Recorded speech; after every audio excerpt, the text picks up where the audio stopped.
So hey everyone, in this quick tutorial we're going to discuss how you can back up your photos and videos in Google Photos from your smartphone. So all you have to do is to first install the Google Photos application from Play Store. You can simply download and update the Google Photos application. It's directly available on Play Store.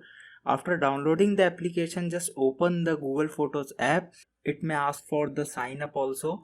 So you have to sign up with your Google address, and after signing up you have to click on the top profile picture, and after clicking on it you have to go to the photo settings, and on the top you will find an option of backup.